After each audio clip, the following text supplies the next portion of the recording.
Hey guys, welcome to Pre-Season 8, where jungle is now the most overpowered position in the game, at least in my opinion. I'm trying to make some videos for everyone else out there to learn from, to learn what's strong, what's not strong, what builds are strong, what champions are strong, in hopes that it will help people going into Season 8, which starts in January. And I'm planning on making a bunch of different videos for a bunch of different junglers and might even switch into a couple of laners as well, but I primarily jungle. So this video that I'm making is a Rengar video.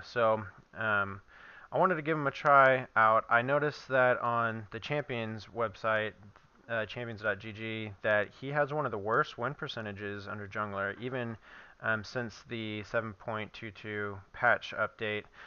So wasn't really too sure where he stood, but I had been told that he was basically really strong. So I wanted to give him a shot. I knew Kha'Zix was really strong, but wanted to play around with him. So I just played a few games, got 18 kills, 24 kills, 17 kills. About to show you the 18 kill game. Anyways, I wanted to show you the build. So if we go here and we go Rengar. So a little bit about um, how these work. So you have precision, domination, sorcery, resolve, inspiration, and pretty much these are tailored towards what type of champion that you play.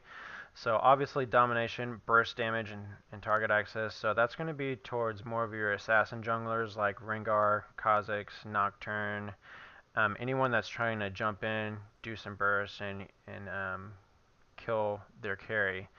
You have precision here, it's improved attacks and sustained damage. Now, I mean, this is pretty flexible. I know there's some ADCs who play it, but because it says improved attacks and sustained damage, a couple things you can think about are people like Jax or Irelia, people who do a lot of sustained damage, not really too bursty.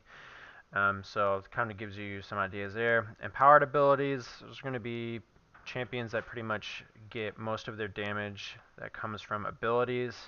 For junglers, it'd be a lot of AP junglers like Fiddlesticks or Amumu, or even Wukong, whom I main. But he's not an auto attack champion, he's an ability champion with his EQ and ult. So sorcery is good for him. And the other two really are more revolved around being tanky and being basically a support, pretty much. So for Rengar, what I chose was the obvious domination, because I'm trying to assassinate the other team's carries. So we have Electrocute here, which is basically like the previous mastery from 7.21. It's just a different name. We have Predator, which is good. Dark Harvest, I've heard, is really good, but it can be hit or miss. We're going Electrocute for the guaranteed burst damage. Sudden Impact, really strong because your build is basically going to be built off of lethality items like Duskblade, like Ghostblade, um, and a couple other items too, which can vary depending on team comp and or enemy team comp and whether or not you can one-shot them. Third, we went eyeball collection mainly because we're looking to scale really hard, and because we're trying to one-shot people, we want the permanent AD for each eyeball. So the more AD, the better. Especially since you get a percentage AD whenever you kill enemy champions from your Bone Tooth necklace. And last, this is really to your own preference. So I took Relentless Hunter for the out of combat movement speed because it allows you to cover the map really quickly, especially if there's counter ganking. But this combined with your ult and and Ghostblade really allows you to run across the map and pretty much one-shot anyone or any carry that is close or far. But the other option is you can obviously take Ravenous Hunter for the permanent healing from ability damage. I don't think that's ideal for Rengar, mainly because you don't necessarily need a whole lot of healing. When you enter a fight, you're basically going to ult, jump on them, Q, W, E, and you'll have an empowered ability. So if you haven't killed them, you can use Q or your E snare to try and root them and kill them.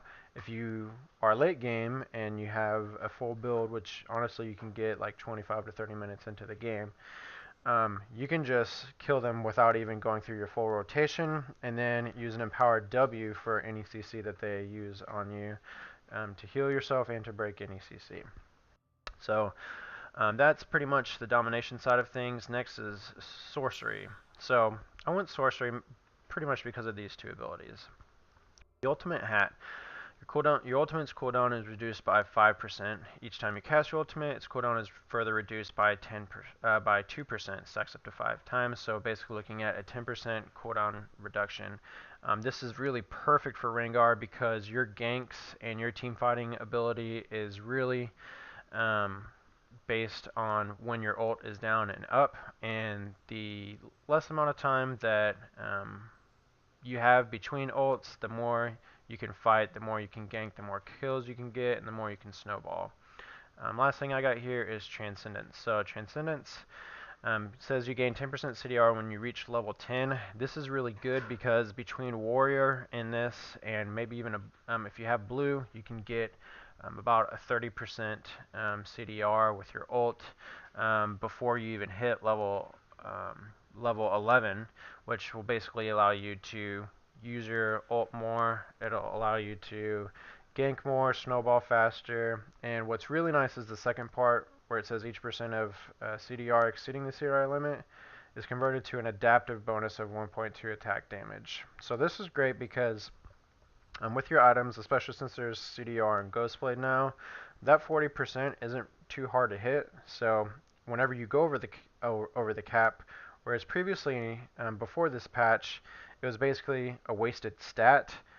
What Riot was kind enough to do was to turn the extra CDR into attack damage, which basically allows assassins, especially jungle assassins, the ability to really scale significantly more towards mid to late game and pretty much one-shot ADCs and get that chip off of their shoulder that they had from Ardent Sensor. Anyways, I'm going to jump into a game and show you guys how to carry as Rengar. If you have any questions, let me know. Add me as a friend, shoot me a like or comment or subscribe to videos or watch me on Twitch. Look.